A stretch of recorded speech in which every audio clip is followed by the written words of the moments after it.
Welcome to Lead Different, the podcast that redefines leadership and challenges the status quo. Hosted by Daniel Dominguez, founder and CEO of Why Not Leadership.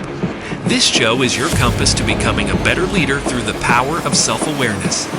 Good leaders foster teams that are engaged, empowered, and energized. Join us on this transformative journey as we equip you with the tools and insights to lead different. Get ready to challenge the ordinary and embrace self-aware leadership. This is Lead Different. Subscribe now. Discover a new era of leadership. Lead Different, because great leaders change the world. Hello, everyone, and welcome to the Lead Different podcast. I've got a great guest for you today. I am introducing you to Dr. Don Barden, Ph.D. He is a classically trained economist with an extensive expertise in global technology management, international business, and behavioral economics.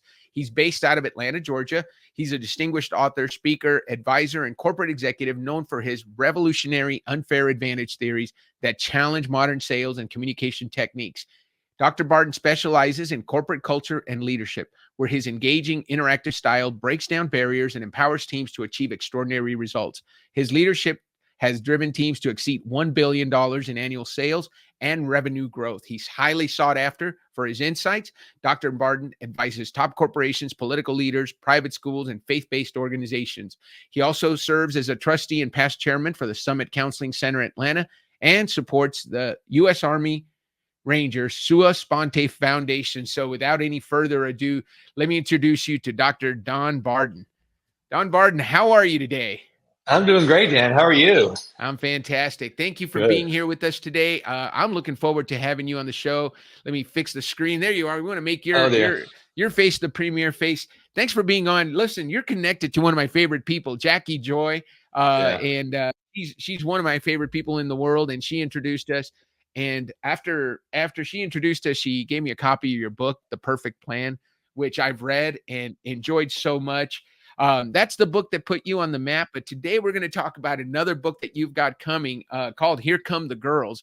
And I don't even want to say anything about it till we get to it, because as the father of a 35-year-old corporate executive who's a marketing director at a big pharma company, I can't wait for her to hear this interview and the rest of those powerful female leaders that are out there in the world. So what are you excited about today, Dr. Barden? Well, I'm excited to be on your show. Thank you. Before we even get down my path, I just want to say thank you for being you, dude. I tell you, this commitment you have, and not only the why system, but you're helping people be better. But what you're really doing is giving people permission to be free to be themselves. And that to me is the most liberating thing. And that's what holds most people back in life, right? Is they try to be something they're not, or try to make somebody else into something they're not. And what you and your training does, and I'm a big, big fan, is you give them permission to be free. And then they move all these obstacles out of their way, and they realize that they are superheroes. They can do some great things. So thank you. But I just want to say thank you for doing your work before we get started. It's awesome. Well, listen, that's high praise from you, Don, because we know what an impact the work that you've had. And, I mentioned it at the end there, you work with the 75th Ranger Regiment. That's an organization that's near and dear to my heart. It was a big part of my maturity as a young Army officer to go through Army Ranger training, airborne training down at Fort Benning, Georgia, back when it was Fort Benning, Georgia. Yeah, it really it shaped who I was as a leader, and it shaped a lot of what I do today. So thank you for the work you do to help make those Ranger leaders even better. Well, my honor. I love every bit of it. They know they can call me anytime and I'll be there. And I know they do the same for me. So it's a great organization. Well, let's start with one of the things I like to start with, Don, is going through because a lot of our listeners are fellow Y coaches, a lot of people who use the YOS system in their coaching, or they use it in their organizations, a lot of HR leaders. So I like to let people know, hey, who do we have on the show? And they're probably just from the intro, we can tell who you were, but let me break it down for everybody. So Don's why is to find a better way and share it with others. He does that in everything he does. His how is to challenge the status quo and do things differently. He often asks the question, why do we have to do it that way? And I love that he's also an economist that's doing this stuff, because he's looking at ways to do things better by challenging the way they're being done in order to contribute. So his what is contribute. He wants to make a difference in the world.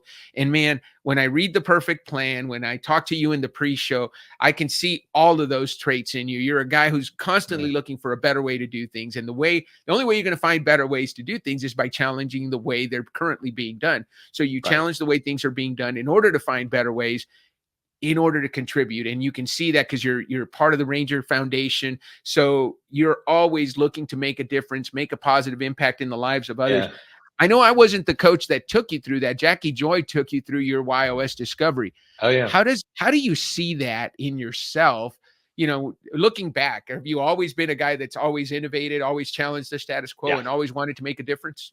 Yeah. And I think that's just your wiring, right? It's your instinctual wiring of who you are. And when you figure that out and you're free not to try to pretend to be something else, you're good at it. But yeah, I'm sure as a child, I always knew it. But, you're trying to fit in and you're trying to get sucked into everybody else's mediocrity. And that's a big word when you say mediocrity, because it's assuming a measurement. But if you're trying to be something you're not, you're going to regress to the mean. You're going to regress to center, right? But once you're free and you find out, hey, I'm really wired to challenge ideas. I'm really wired to think outside the box. Or in my case, you always go, what box? I don't even get that concept, right? So when you realize that as an individual, you're free to be you. And I knew it as a child, but you don't know that you're free. Right. And it wasn't until later on in life where I started just kind of accepting myself. So when Jackie took me through the system, it was almost like, duh, that's me, right? So it's that, which is freaky because it shows you how accurate it is. So especially for somebody who's struggling and they feel like they're being held back, it's a great assessment to just state the obvious, but it's really what you do with it. Right? It's like anything. It's you can go to a training session and it feels like a warm bath and you feel good about yourself, but you got to give yourself a bath tomorrow, man. You got to get out there, and do it. So it's really about taking these tools, taking the freedom, taking the gifts that you've been given, your instinctual awareness, and be free to be you.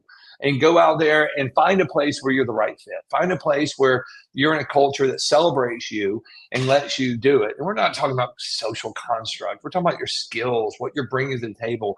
And what I found is if you're wired to be a librarian, you will be the happiest person in the world if you just go be a librarian. If you're wired to be, something like an engineer or a designer or an artist, go do that. Don't worry about what everybody else says. And you'll find happiness is on the other side of that. And but it starts with just your ability to be free. And I think that's what you do better than anybody else. So again, I really appreciate it. But it was funny when Jackie took me through it. I was like, yeah, I know that. but I'd already gotten to the point where I felt a little bit freer in life. Yeah. One of the things, and I think, look, when we talk to senior leaders, people who have been doing this for a while, you're obviously very self-aware. That's the comment we get. Hey, I knew that about myself. One of the comments we do hear is, hey, now you've given me some good language that I can use to describe who I am to other people very succinctly. But with the how of challenge and better way of being an innovator, one of the things I've learned, and I want to get into what put you on the map, but just a quick question, because this is really helpful for others who have the how of challenge, which I do also. We've always been different. And in school, we're the kid that couldn't sit still, sometimes got in trouble because we were ADHD before it was cool. That's what you're saying. You hit it right on the head. I had another PhD cognitive psychologist on, and she talked about the gift of ADHD. The fact of the matter is this: when you're diagnosed with ADHD, it's not a deficit and it's not a disorder. She says it's different. It's a gift. And what we can do, what people like Don Barden can do, is take something boring like economics and make it exciting, because he brings, when everybody else is paying attention and just following the rules and what everybody else is doing, you're looking at it differently.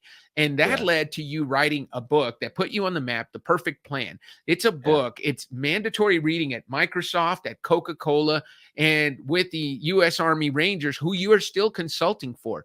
What is, talk about the 4 C's. What's the most important thing you're going to get if you read The Perfect Plan? Well, again, it's sort of what you were talking about too. A little bit on the why profile is free to be you. So what the perfect plan was, it was a Wall Street funded study. So we went out and we wanted to know what the best leaders in the world were doing differently than everyone else. And one of the overwhelming themes that popped out early was the challenge concept. Now, it doesn't mean you have to be wired for challenge, but they had this ability to not want to change people's minds. In other words, great leaders would go out and they wouldn't say, no, you've got to think like I think. It was just the opposite. They would say, you're free to think how you think. But that means that you have to change the way you think about how you think about your thinking. Don't change your mind. Just consider changing how you think about things. Because a lot of people are indoctrinated into the corporate world and they think, oh, I've got to think like my boss does, or I've got to follow this social construct so I can be fitted in and wanted. And what these great leaders were doing was like, no, no, no, no, no. You're a beautiful individual. I need your skills. I need your talent. I don't want to know how you do what you do. I just want to know that you know how to do what you do and you do it well. You are free to be you. And they take the skills with the right person, they put it out there. But there was still this overwhelming, not just responsibility between the marketplace, but this attraction that these leaders had to not only the market, but their employees and anybody that was around them. So what we studied was really understanding why they did what they did, understanding their concept of mindset, understanding their concept of respecting other people, which is a big, big deal. For example, the golden rule, which most of us learned in fifth grade, but a lot of people forget about it. Do unto others as you'd have them do unto you. Great for 5-year-olds in the sandbox so they don't beat each other up. You know, you want to be nice so people will be nice to you. We get that. It's a terrible idea as an adult and as leaders to treat people the way you want to be treated. As an adult, we call that selfish. So the original translation wasn't what it morphed into in English. The original translation was not do unto others as you'd have them do unto you. It was do unto others as they would have you do unto them. Treat people the way they want to be treated. And these leaders had this uncanny ability to use either their own insights or tools like what you've got here with the Y program and say, okay, I know who this person is. They're the perfect fit for this job and this career path. I want to get out of their way. What do I need to do? And so it was about their ability to treat people with so much respect, even customers, that they didn't try to make them like themselves. They tried to make them free, to do what they wanted to do. And the process that they went through that by understanding the emotional connection to that. But more importantly, it was a process that they went through on communication. They opened up every conversation with a very sincere attitude of gratitude. They clearly articulated what the mission and the orientation was, but then they made it easy by getting out of their way. They would either say, you can outsource success to me and my company, we'll do this for you, or let us help you be better. You tell us how you want to do it, but either way, it's going to be easy. So they had this process that they went through, but at the end, what we learned in these great leaders was it was never about themselves. They got up every day and they ran to work to serve other people, their customers, their team, their family, everyone. And then they have, if you really press them, they'd have this aha moment like, oh yeah, I'm an engineer, or oh yeah, I'm a doctor, or oh yeah, I own a bunch of restaurants. Their career was the oh yeah part of it. Their commitment and their mindset to go out and serve people helped make them better. And in turn, everybody moves together. Everybody accepts challenges together. Everybody grows together. And you get to do a greater good for other people, your customers, or whoever it is. That was the difference. But there was a unifying cadence to it and formula that we talk about in the book and when we do training. So it's a lot of fun. You brought up so many great things. So the golden rule, I love it. We talk about it in the work that I do. We call it the golden rule versus the platinum rule. And the platinum rule, right. The platinum rule is treat others the way they want to be treated. Yeah. Because we make that mistake. And you talk about hiring those leaders and letting them be free to be themselves. I had a guest on recently, Paul McCarthy, and I'm on a roll with all these PhDs, but Paul McCarthy studied the fact he calls himself a fired leader because he was hired because he was fresh thinking, because he is innovative. So every letter in fired stood for something. I think it was fresh thinking, innovative, the real and accountable, expressive and challenging, and direct and transparent. He said, so I had these bosses. I'd go through this tough interview process, then they'd hire me. And then as soon what would happen, and again, this is probably what we're going to get into later. Not great leaders don't like it when you turn that fresh thinking and that challenging on them. It's great. Hey, we love you, Paul, when you're challenging everybody else, but don't challenge me, the boss, Yeah, right? yeah, Don't bring yeah, me yeah. your fresh ideas. You do what I tell you to do. So it's at putting people in a box. And great bosses are good at saying, hey, you know what? Maybe I do have some things to work on. So Yeah. thank you for getting my attention on that one Yeah. thing that I need to work on, or maybe a couple of things, or Yeah. maybe just calling the baby ugly. So the whole point of Yeah. Paul's book is they would hire him for these qualities, and then he'd get fired for the exact same qualities he got hired for, Yeah. because the leadership wasn't strong enough to manage him in a positive way so he could Yeah. be the person he is and make the biggest difference for the Oh, yeah. organization. I'm sure you've seen that, Don. Oh, all day long. We always say with some organizations, the reason they love you is the same reason they hate you. They love you because they want you to help them grow and do things, but they're like, well, wait a minute. You might be taking me outside of my own capabilities as a leader. And instead of saying, look, this is about hiring more better leaders, they sit there and say, oh, well, we're only going to grow to my own level, which again sucks you back to the mediocrity or regress to the mean of where that person is. And I always tell people, and I think this is very, very important. You never want to be the smartest person in the room. A leader knows this. They never want to be the smartest person in the room. They want to be in a room where everybody's getting smarter together. And that's a solvent theory. And when you think about that, then you let everything go. And the irony was the title of the book, Perfect Plan, is actually a play on words. A word only means what you meant it to be. So today we use terminology like nostalgia. I'm really nostalgic about that. And really that means to remember the pain. That's what nostalgia means. So but it's okay. In English, it just means that you're remembering good times. Passion doesn't mean hot and heavy. Passion means that you're willing to do anything, including accept great pain to accomplish a mission. That's what the word passion means. But perfect's the same way. So when we got to the word perfect on it, perfect does not mean that it's finite or done. Perfect literally translates to mean always becoming. So if you are perfect, you are always becoming, you are always getting better. There is no perfect, it's finished, it can't be improved upon. It's the process that you're constantly going through. That process is perfect because it's allowing you to grow. And I think what you were just referring to are leaders who are not comfortable with that. And that's a shame because to be perfect means that you're always becoming, you're always growing, your team, and everybody else. And that's a big thing that people have to get through. And I think what you're putting together allows them to do that. But I know there's a hurdle to it. I mean, there's some people that just say no. I'm afraid to risk anything. I'm traditionally successful. And because I'm traditionally successful, I can't take any risk. I'm not doing anything, even to the point of not growing anymore because I've got to protect this brand because I'm scared. Where in reality, what they find out is once they get out and they accept that they want to always be becoming, they accept they want to grow, then they accept there's going to be future failures and things. But you're talking about 10, 20, 30x growth over half a point growth. So, pick your poison. You want to grow 10x, there's going to be some bumps and grinds. If you want to just sit and hold on and pretend, fine. We'll see you on the other side. Right. So it's okay. Some people are just that way. Well, I'm all about growing 10x. I know you see Ben Hardy's book behind me. 10x is easier than 2x, right? Yeah, he wrote it with Dan Sullivan. It's one of my favorite people. Dan Sullivan is really good friends with my coach, Jerry Lujan. So, there's that connection of the people that do it well, just kind of do it well, and they kind of run in the same circle. So I love that we have that connection. And they share, by the way. Yes. They never hoard it. They share. They'll tell you anything. When we were studying these elite leaders, there not a single one of them said, oh, I can't tell you our secret. They said, if I tell you what we're doing, will you promise me that everybody will hear this? Everybody will get access to it. You'll be clear about it because they want everybody to prosper. They do not believe in competition.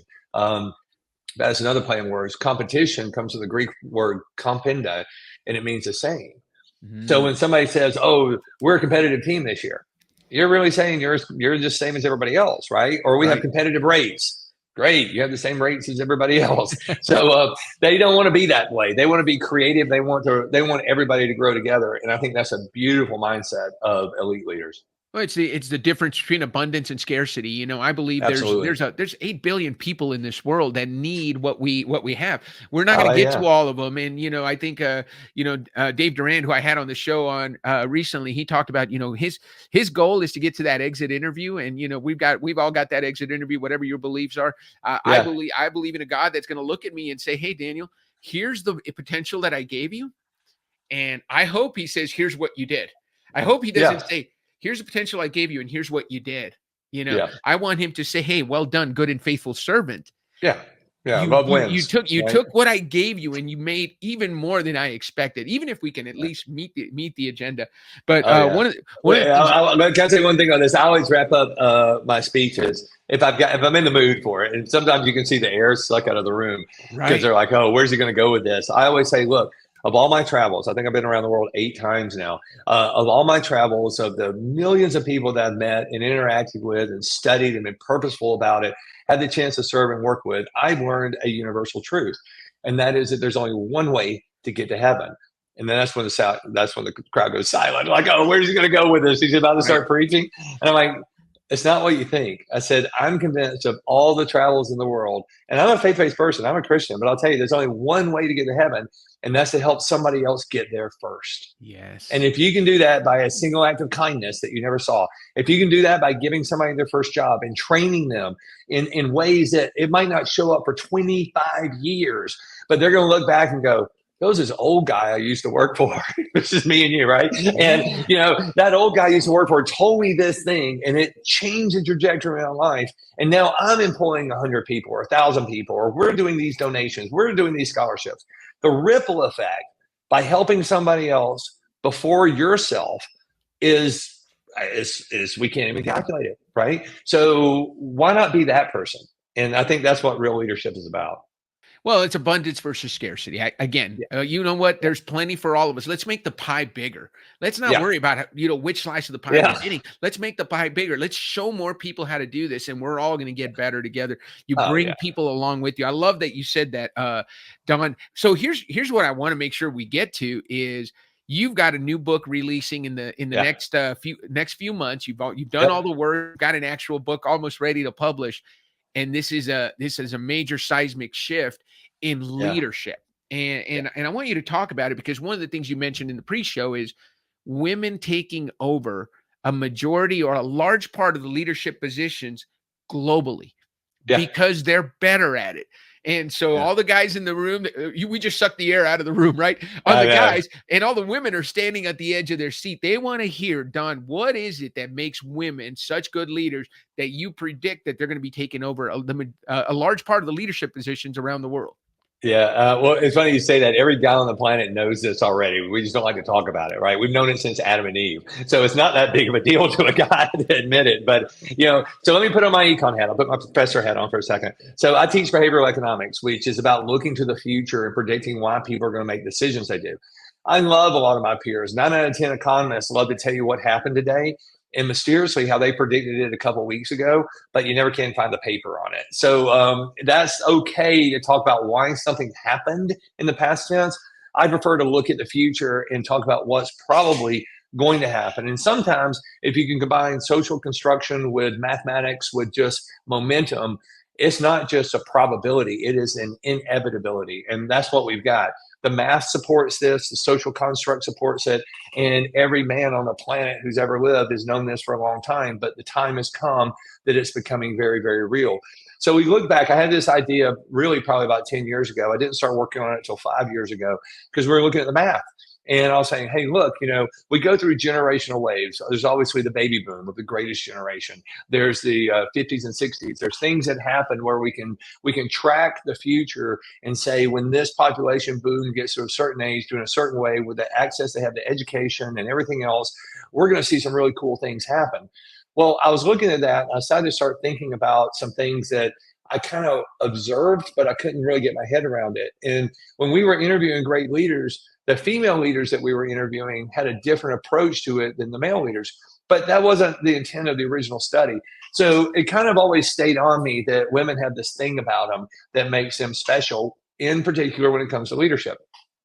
So we started thinking about it and I did the math behind it. And I was looking at the population curve and assigning social events that occurred, everything from the birth control pill, which gave women choices in their careers to continue on with a career, to the rise of women in multiple fields, medicine, dental, finance, economics, manufacturing. Because really, if we look back at it with honesty, the reason men have been the dominant gender, if you really want to say that, is a simple answer. It's red muscle mass. Guys are better at cutting down trees, plowing fields, and protecting the family from the pterodactyl or the T-Rex than the female is. That's just muscle mass. It has nothing to do with anything. But prior to the Industrial Revolution, men took advantage of it and created a patriarchal system. Now, I always tell students, I tell clients too, please don't judge the past, ever. Don't judge the past because, one, there's more things going on than what you know. And second, we are somebody else's past. In other words, we're going to be judged.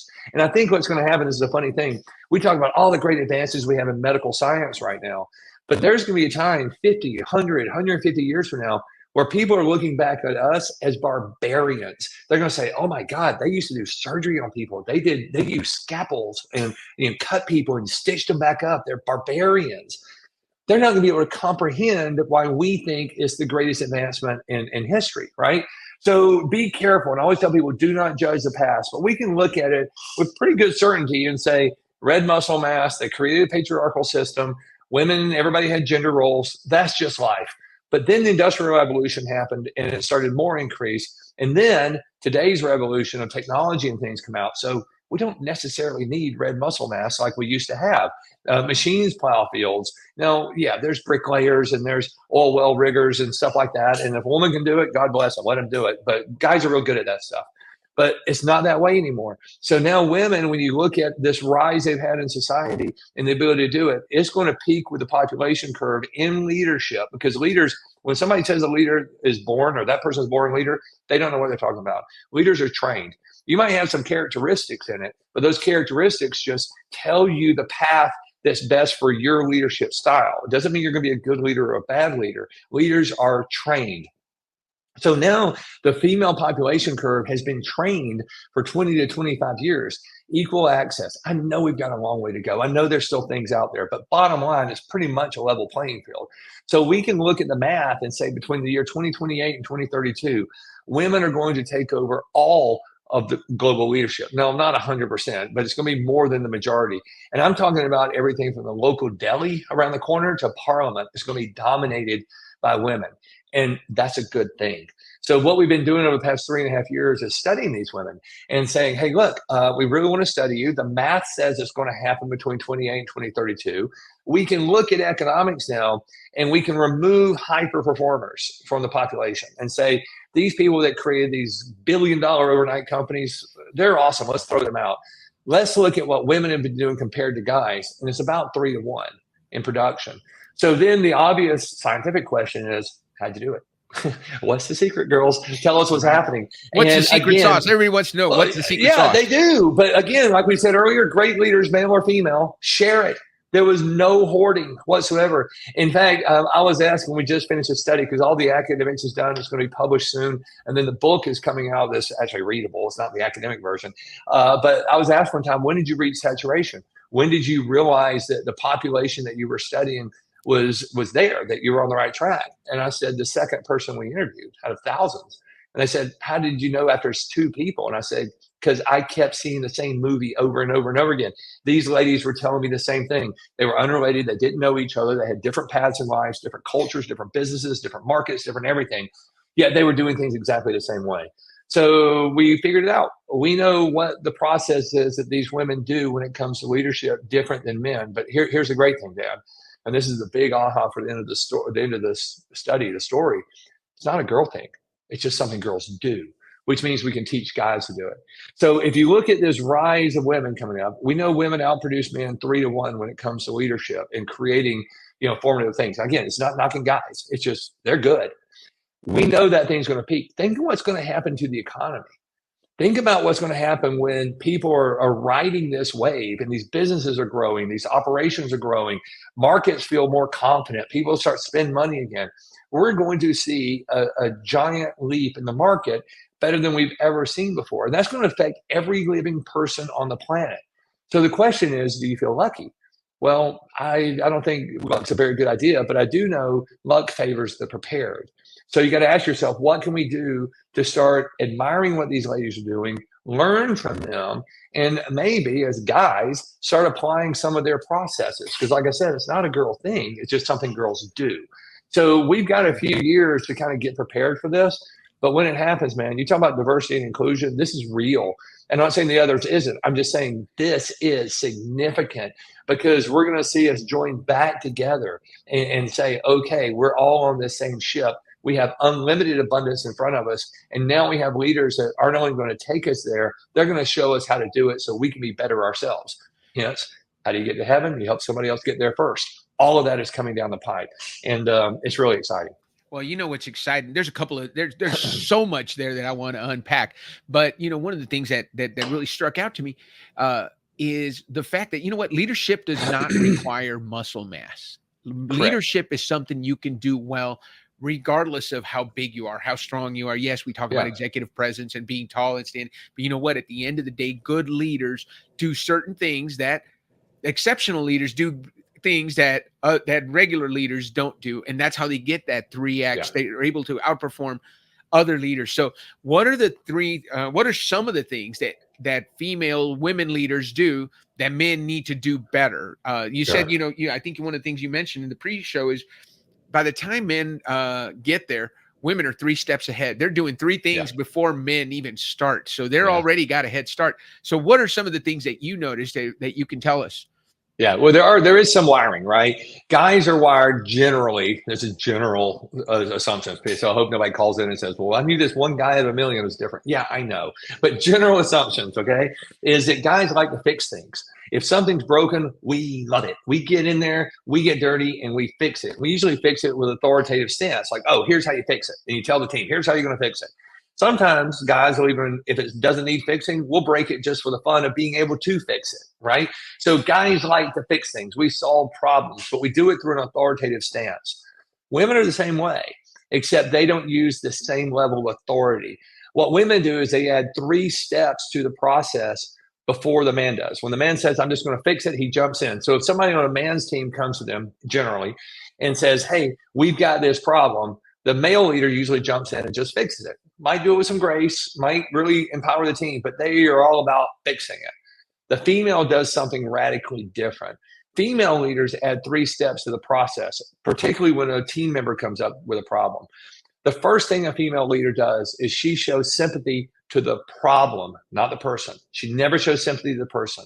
So say you've got a ship coming in with some supplies, and it's stuck at the harbors in Savannah and it can't get out for whatever reason or can't get in. It's a storm or a union strike or whatever.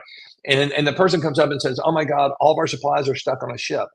What she does is acknowledges, yeah, that's a problem. I'm so sorry. That's tough.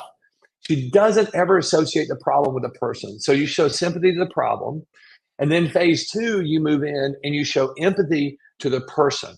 Look, I know that ship is stuck out there. There's problems with the ports and we can't get our supplies off the ship. That's not your problem. But how does that make you feel? I hope you're not losing sleep at this at night because this isn't your fault. And I just want you to know, I get it. So think about that. Sympathy to the problem, but then empathy to the person.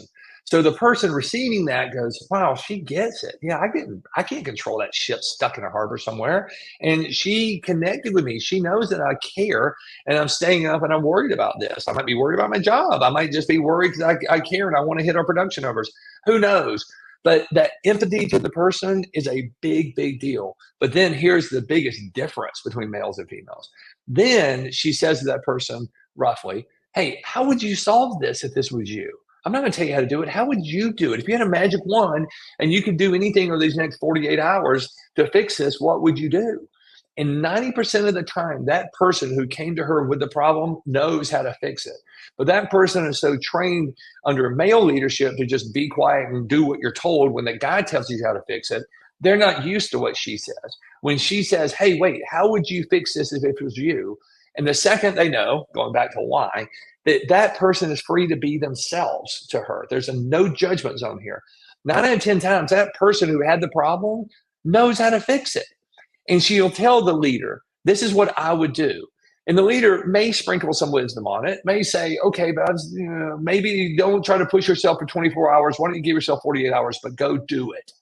So what she does is she gives that person permission to do their job. They're free to be themselves. They're a hero to the organization. They don't need a leader to fix it for them. Sometimes you do, but 9 out of 10 times they don't. But what happens is that person who came to you with a problem says, oh my gosh, they showed sympathy to the problem. They get it. They were empathetic toward me. They know how I feel. But most importantly, they respect me and they allow me to be me. And she just gave me permission to solve the problem. So that person feels something they don't normally feel, and they feel valued. And if a person is valued, then guess what? They are empowered to do whatever. And here's the real secret. Guess what happens next time that person has a problem? They don't stop, go running on, suck the energy out of the leadership. They sit there and go, hey, wait, I know what that problem is. I know it didn't have anything to affect on me, but guess what? I know how to fix it, so I'm going to fix it. So now that person is so empowered because they're valued, because leadership took the time to show sympathy to the problem, empathy to the person, and meeting them in the middle and giving them permission to be them, that person goes out and fixes things on their own, which frees up leadership to go think in new ways to sell more things to more people faster, right? And to do more of the bigger mission of what they're there to accomplish. So now leadership is free to grow and seek abundance. That person is free to be a hero, so they feel valued and they feel empowered. And you have an operational machine that's performing at such a high level. That's why they're 3X. It's because it's a real team. It's a real group of who are doing the hows, and they know why. And it's just an amazing thing. But like I said, Dan, it's not a girl thing. It's just something girls do. So if guys start doing this, it's not going to be 3X. It's going to be 10X or 100X. It's going to be an unstoppable machine that you can talk about AI, you can talk about robotics, it doesn't matter. It still comes down to the human quotient. It comes down to the human's competence. It comes down to the buyer and what the check writer wants. And all that stuff works. And when all of it comes together in this soup of behavioral economics, and we can look to the future and go, brace yourself. Yes. Between the year 2028 and 2032, women are going to take over. But we all know they're better. But now we also know their secret. What would happen if everybody got on that same abundance train? Everybody created empowered teams where individuals felt valued. Dude, all you got to do is go sit back and relax and just let the machine take over. And we're going to see some enormous shifts, and it's going to be great. And it's something I'm excited for. Well, I can't wait for you to hear the intro to my show, because one of the things we talk about is great leaders create teams that are engaged, empowered, and energized. We talk about the 3 E's. You engage your teams, you empower them, and that's what gives them the energy to, man, just go run through a brick wall for you. You know, one of the things you talked about is when a person feels valued and empowered, we also talk about the fact that we want people to feel seen, heard, and understood. And so when you take the time to listen, you show sympathy to the problem, empathy to the person, and then you ask them for their input, now they're engaged. Now they feel empowered, and now they solve problems. And absolutely, those 3 things are actually in the book, so that's really pretty good. You're right. It's seen, heard, and understood. Yes. And if a person feels that, then it's magical. And that's nothing new. And the same way with Perfect Plan, the same way with Here Come the Girls, it's nothing that we don't already know. It's just putting structure around the obvious, because we're really busy, right? We're a busy group of people. We are connected to people around the world. Those 8 billion people are, what was it used to be 6 degrees of separation is probably 3 now or 4, right? So we're pretty darn busy. So every once in a while you see something like that and you're like, oh, that's pretty simple. But I get it. And if they get it, then they understand it. And I tell people this all the time. Great teams are great because they understand what's happening, not because they know what's happening. You can teach anybody to know something. Right. Teach them to understand it and give them the opportunity to be empowered, seen, heard, understood, and valued so they can go out there and do it. They understand that. That's an unstoppable process. And it really is turn the valve up to what level of abundance that you want. It's that significant. So from a behavioral economics period, okay, even if I'm half wrong, it's so much better off than what we are right now. It's going to be great. But I don't think we're wrong. I think we're 100% correct on this. The math supports it. The social construct supports it.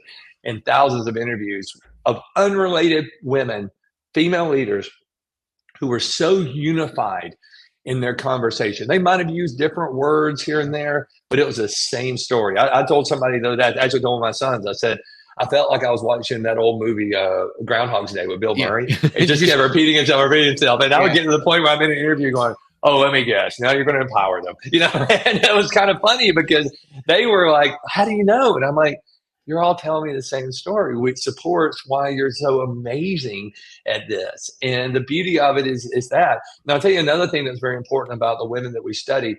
They celebrated their femininity. They did not want to be in the boys' club. They didn't want to act like men. They didn't want to say, oh, I've got to be a real, you know what, to make it. They were free to be themselves. And they also celebrate men being themselves. So it was an amazing no judgment zone from them. And I don't know, it's just, it was important. I think it's going to be a big impact item, and I hope it helps a lot of people. So we're excited about it. And I think we're positioned as a country, as a society, Western civilization, because we've given, we're advanced and to the point where, I think in college, women outnumber men. And so we've empowered women to be in these positions. As the father of one of those senior directors at a Fortune 100, I know how powerful it can be for us to unleash that power on the market, that leadership power that's going to 3x and 10x, and for us to learn from them. In those places, in those third world places where women don't have a voice, they're going to be the ones that are going to be missing out because they don't have that 10x and 3x exponential growth that we're going to be able to reach by not only promoting these women into positions of leadership, but also learning from them so that all of us can do it. Again, taking that abundance mindset that you've talked about already. Yeah. And those areas that are going to be slow to adapt, they will not be able to hold back forever. So I think this is going to be a big tipping point for some of these countries and these cultures that keep suppression and oppression there. It's going to change. So by the time our grandchildren, our granddaughters are of age where they're in their 50s and they're making a big impact on things, it's going to be such a radically different world. And I'm not saying it's always nirvana and everybody's going to be aware. I'm not saying it's going to be, Valhalla where everybody's walking around like warriors, but at the end of the day, we are going to be better. But just like any type of economic prosperity, there's bumps and grinds, there's ups and downs, there's things we can't predict. We never predicted the pandemic. We didn't know that was happening. Looking back on it, it's like, that was interesting, but we survived. I can't predict another pandemic. I cannot predict an alien invasion. I don't know what's going to happen, but I know that as we continue on the trajectory, we're about to hit a point of hyper growth that's going to change the way we look at everything, which goes back to what we talked about earlier, Dan. We're going to be forced to change the way we think about how we think about our thinking. And in doing so, that's going to be a radical shift. And then you got these great minds, like you said, Hardy and Sullivan and all these wonderful people out there talking about it. It's just a matter now of structuring it and saying, okay, but how does that affect me? I own a little local deli. Does that mean I have to go hire all women? No, it means you got to hire the right people and the right fit. Back to why, right? Back to your process. But if you're aware of what women are doing in leadership and you're understanding why people respond to it, then maybe you can do that to your customers. Even as a dude, you can say, wait a minute, when a customer comes in and they're having a rough day, even if they're just buying a sandwich, I can be sympathetic to their problem. I can be empathetic to them as a person. And I can say what we have, how can I help serve you in these next few minutes? So it's a process that we've learned from these women that's beyond leadership, because leadership is ultimately sales, right? So how do you use these techniques to help promote your brand, promote your products, and do it with the highest level of integrity and character? And if you can do that, I think the universe just has a way of bringing people into your life. And that level of success is something that breeds more success. Success breeds success. Enthusiasm breeds enthusiasm. Respect breeds more respect. So I think we're going to go through an inflection point. I think there's going to be a lot of noise, but I think this future is pretty darn bright. And Man, I'm excited. Here come the girls. I did have a lady come up to me in Hawaii last week. She was really sweet and very nice. And she said, hey, in today's world, the term girls, is that genderfying? And I said, yeah, it is. And she said, well, do you think that'll offend anybody? And I said, I really hope not. I said, let me tell you. I said, here's what you need to realize about this. The ladies, and it's a catchy title. I get that. It helps sell books, but it's true. Here come the girls. They're coming and their time is here. But it's a celebration. It's not a gentrification. It's a celebration of what women do and how they can affect the world and how they will affect the world in such a positive way. And I said to her, and she was young. She was like she was right out of college. She was so sweet. She was eager, very respectful lady. I mean, I'd hire that girl in a second. She was awesome at what she did. And she had the guts to come up to me after a presentation. She didn't know me and asked me that. And I thought, that's ballsy. I like this girl. She's pretty sharp. But I told her, I said, here's how you got to look at it. Do you feel, or did your mother feel like she was always having to play and be a part of the boys club? And she said, yeah, the good old boys club especially. And I said, right. Guess what? Now it's time for the girls club. And you're going to decide which of the boys you're going to let in. And she's like, oh, well, I like that. I said, okay, so now it's okay to be gender, right? And she said, yeah, as long as I'm in charge. And I'm like, that's what I'm telling you. You're about to run the world. Sit back and relax. The entire world is going to be better off now because of this. And it's an exciting time. So we're going to have to wrestle with it. We're going to have to grapple. But at the end of the day, we're all going to help somebody get to heaven. And we're going to help them before we help ourselves. And life's going to be better off. And like you said, for your grandchildren, your granddaughters, and your grandsons, everybody is going to be better off with this economic shift. And I tell people, shift happens. It happens all the time. And we love to look backwards and talk about why it happened. But let's get ballsy and look to the future and say, this is going to happen.